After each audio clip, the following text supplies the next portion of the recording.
Another edition of Village Vice. He's Zach Blackerby. I'm Brad Law. Zach, I got to get right into it today, okay? Okay. We're later in the week now. It's enough with the hand-wringing over the offense. It's enough. Okay.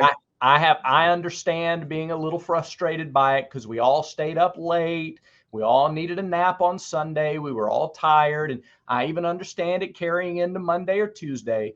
But I've heard something later in this week that I think, Zach, is my least favorite phrase. You hear it from every fan base, literally every fan base, every September. You want to know what it is? Give me a few things. Backup quarterback? I don't know. No, here it is. Here's the phrase. If we play like that in the conference, we won't win a game. Or some variation of that. Well, Sure. If we play like that against blah, blah, blah, blah, blah, blah, blah. Okay, right. And if I take this cake batter and put it in the oven and I don't turn the oven on, it probably won't turn into a cake either. Of course that's the case. We don't have to say that. Can you name one coach or player in the history of the statement, if we play like that, blah, blah, blah, blah, blah, that's ever come out and said, tell you what, that was it right there. That's the effort we need. We play like that, we'll win every one of them. Stop with that nonsense. It was one game. It might turn into 2 games, 3 games, 4 games. It could very well repeat itself 5, 6 more times this year. Probably won't. But when it does, that's when I don't understand the race to be the first one. Well, I said after the Cal game, if they played like that the rest of the year, it's going to. Right.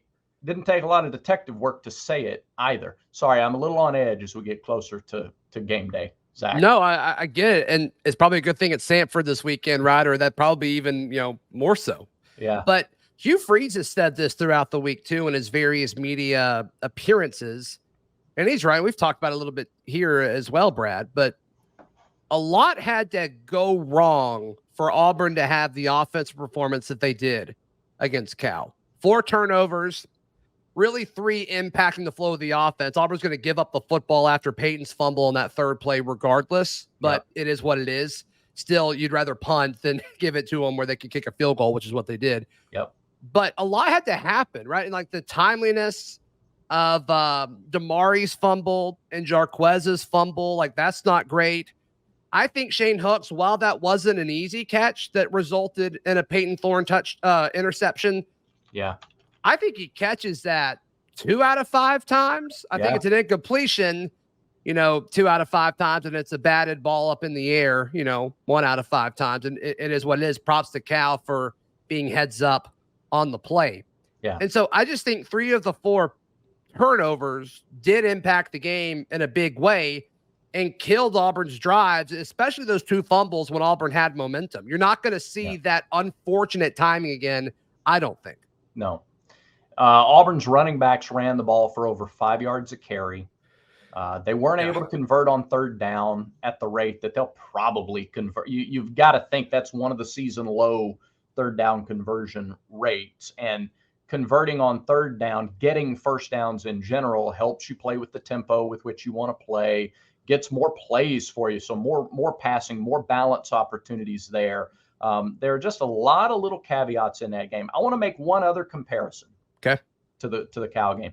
2014, Auburn goes to Kansas State. It's a Thursday night. Routine is very different because it's a Thursday. Similar to how the routine was very different because they left on Thursday and played it in the middle of the night in Berkeley. Auburn scored 20 points that year at Kansas State. Won the game, only scored 20 points. What's wrong with that? Well, the offense plays like that. We're not going to beat LSU in 2 weeks. Well, 2 weeks later against LSU, the offense scored 41 points. In fact, Auburn scored 45 and 41 the next 2 weeks. So, again, it might repeat itself. I don't think it's likely given the amount of potential. Yeah, it's based on potential, and that's all it is at this point. But based on potential, I'd just be very surprised if you see a similar type of output, even in conference games this year. Well, and that's why you bring in a guy to play quarterback and lead your team like Peyton Thorne. And I'm a little guilty of this, Brad, as far as what we've talked about this week. just on other shows that I've been on. But you bring in Peyton Thorne to raise the floor of your offense, not necessarily the ceiling, because Robbie has the ceiling. I think Holden Garner has the ceiling as well. And Peyton's got a decent ceiling too, but you brought him in to raise the floor of your offense.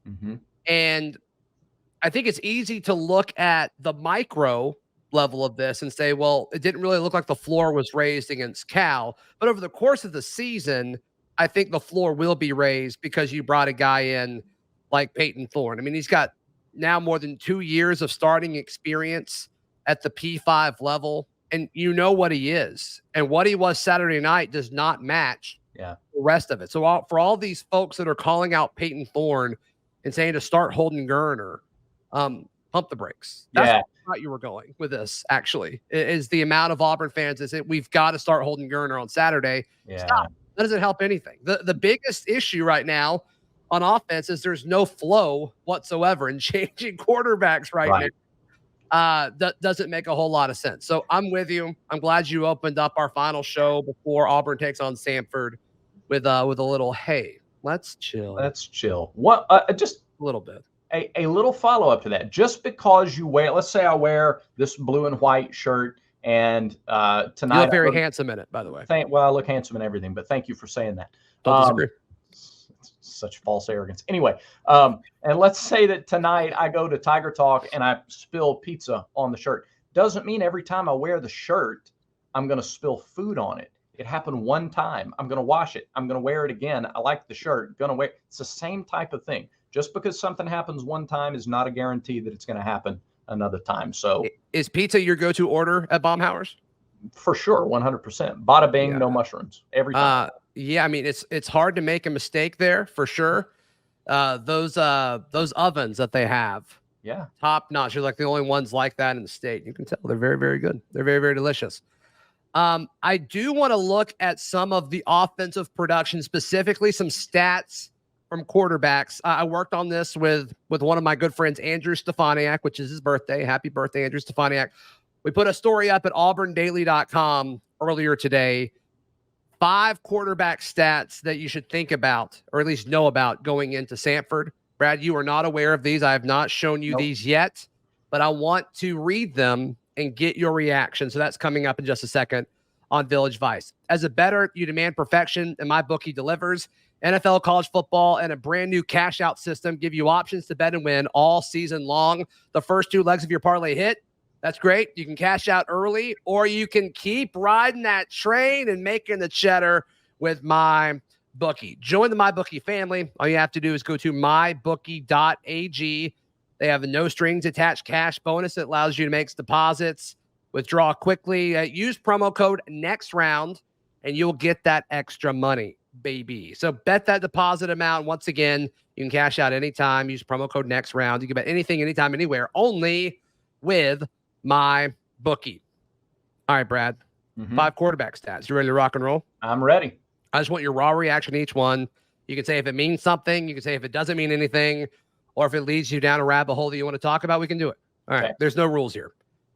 Peyton Thorne is 2 of 9 on throws between 10 to 19 yards downfield.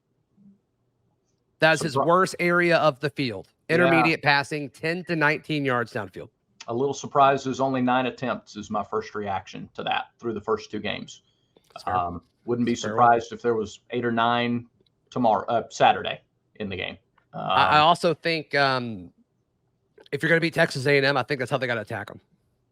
The intermediate, the deep ball's there too against A&M, but you're not going to throw 20 deep balls. So yeah, absolutely, you got to have the accuracy, and that comes with reps. It comes, like we talked both Sunday and Monday on the show about how we were surprised that there just weren't more pass attempts, period.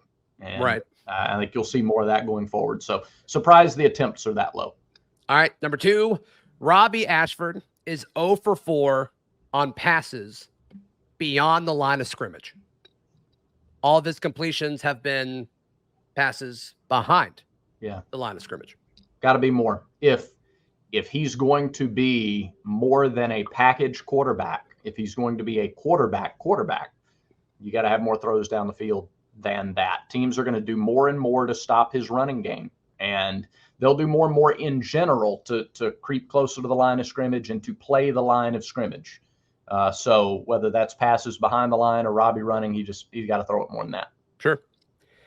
All right, number 3, Peyton Thorne is 10 of 13, so that's 76.9% for 151 yards when he's blitzed through 2 ball games. Thorne is his best statistically so far when he's being blitzed.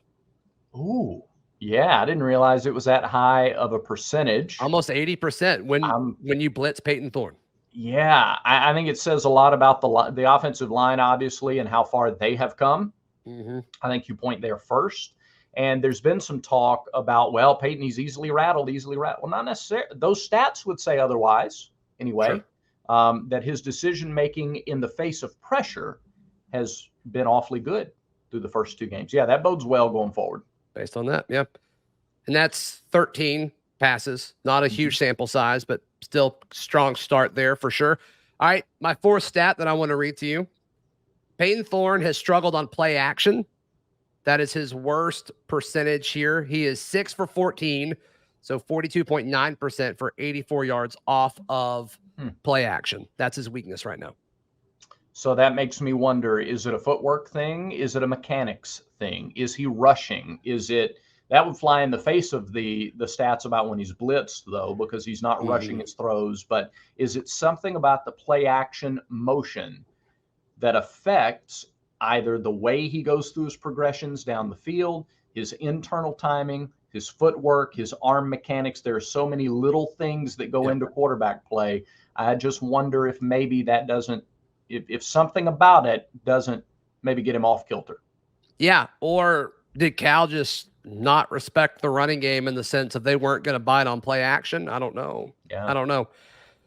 So I thought that was interesting. Once again, small sample size. We're talking about 14 plays, but still worth following moving forward. All right, this last one's a little longer. On throws of 20 or more yards, Thorne is best going to the left and to the middle of the field. Deep left, so 20 yards or farther on the left hash. He's 2 for 2 for 54 yards. Mm-hmm. Deep middle, 2 for 3 for 57 yards and a touchdown.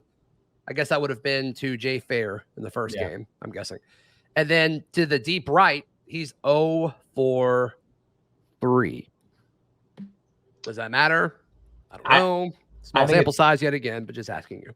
It is. My opinion's probably incomplete because I would like to know the receivers. I would like to know down and distance. I would like to know some other variables in this particular equation. Otherwise, I think, too small of a sample size. Typically, right-handed quarterback, you would think that right side of the field would be most accurate there. But again, it may have to do with down and distance and the corner for the defense that's playing opposite the guy on the right side. I mean, you got half a dozen variables that can impact that, but it's very interesting. Yeah, small sample size again. That totally changes if Luke Deal turns his head around. Yes. No, Fromm. It was Fromm. If Fromm turns his head around against UMass, then that would have been a deep pass to the right. So the ball to Fairweather, was he outside? Was he was on the hash or inside on 3rd down where he made that terrific catch? I don't think that was 20 yards downfield. Good point. Good point. They were 3rd and long, but I guess it was just short of. And it was right at the 3rd down marker too. Yeah, so like I don't think they were over 20 yards. Okay, fair enough. Yep. So all right, I thought that was fun. I was just kind of going through some numbers on PFF today, and those stood out to me. So love numbers. Love the numbers like that. And it'll be interesting to know, like 2 weeks from now, after the Texas A&M game, what those numbers look like at that point. Yeah, no question. No question about it. And also, like, if there's tendencies, do they go more? I think they're going to throw more deep balls on Saturday. Yeah. I think they're going to have to. I think it's going to be part of this offense because that's who you went out and got. That's why you went out and got a Shane Hooks. That's why you went out and got a Jair Shorter. That's why, Javarius Johnson and Jay Fair add so much pop to this offense. Rivaldo Fairweather maybe the same way. So, I just think you got to use these guys that you went out to get. You've got to fix the passing game. And I think that's a big part of how you can do it.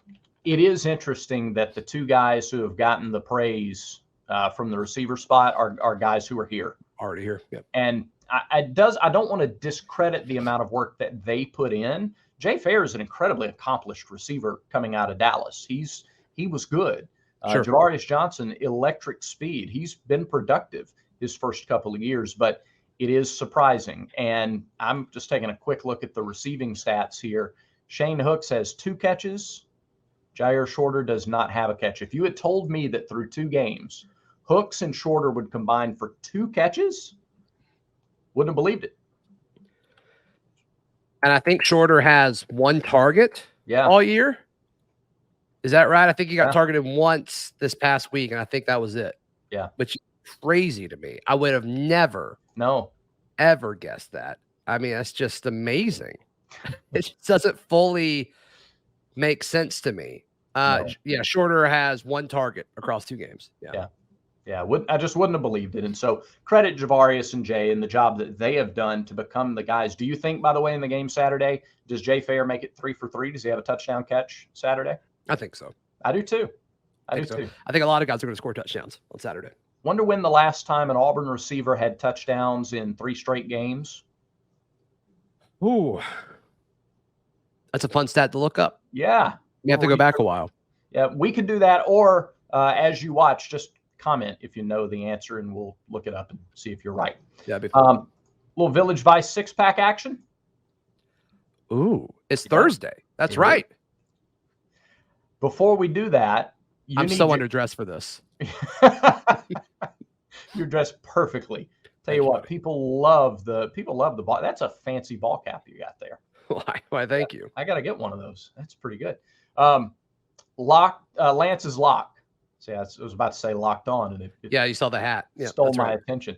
Lance's lock. Like, you could take our advice on some of these games that we're picking. We're picking these games straight up in the Village Vice 6-pack. If you want to get serious about it, though, you need plays. You need lanceslock.com.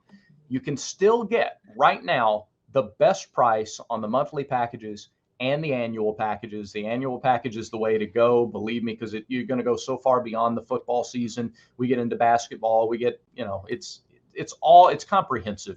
Sign up today for the best deal at lanceslock.com. Now, the Village Vice 6-pack, if you are unfamiliar, if you're just coming on board with us, every week we're going to pick 6 games, including Auburn's game. We're just going to pick them straight up. Just straight up. We're not. We'll give you the spreads for your knowledge, but we're just picking the game straight up, and a heavy emphasis on the SEC. So this week, Zach, we have 3 games that we're going to pick that involve ranked teams. Okay. Kansas State is ranked 15th. They're going to Columbia, Missouri. Kansas State destroyed Troy a week ago. Kansas State is a 3.5-point favorite. Seems low. Does seem low. Give me Kansas State. Absolutely. Yeah, absolutely. We're in agreement on that. I have not seen from Missouri anything that would make me think they're less than a touchdown underdog in this game. Yeah, I mean, Kansas State's so well coached. Missouri isn't. And neither of them have the talent to really blow you away. There's not a big mismatch there that will go in Missouri's favor. So yeah, give me Kansas State. All right, very good. We're in agreement on that one. How about 14th ranked LSU at Mississippi State? LSU, a nearly 10-point favorite. They get 9.5 points at Mississippi State. LSU in its last 5 games is 2-3. Mississippi State in its last 5 games, 5-0. Yeah, but they've only played 2 games this year, and that's all that really matters. I don't think stats dating back to last year matter. Maybe if you're looking at the individual stats, but as a team, with a portal now, so much changes from a roster from year to year, especially Mississippi State. Boy, a lot's happened to them, since last season. So I think people keep trying to convince me that Mississippi State is good and they're going to beat some teams they're not supposed to. So let's see it, Mississippi State. I'm not picking you this weekend, but I am excited to see if all of these people that are Mississippi State truthers are correct. I can't wait to see it. This is probably the game I'm most excited about this weekend outside of Auburn Sanford, just because, one, who is LSU? And 2, who is Mississippi State? I think we learn a lot about both of these teams, but I am picking LSU. Yeah, I think we learn a lot. LSU looked so much better last week. Anybody looks better against Grambling, with all due respect. to Grambling. Mississippi State has the better win of the two. And this just seems like a screwy start to the year in the Western Division.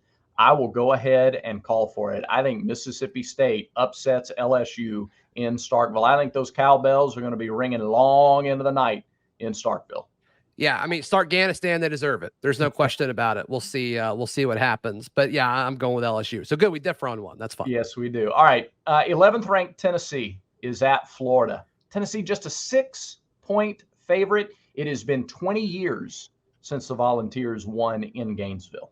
Yeah, I think they're going to be able to start that clock over. I think Tennessee is going to be able to do this. And I don't think this really means anything about Tennessee. I'm still a little skeptical of Tennessee, but Florida's terrible. Florida's so bad.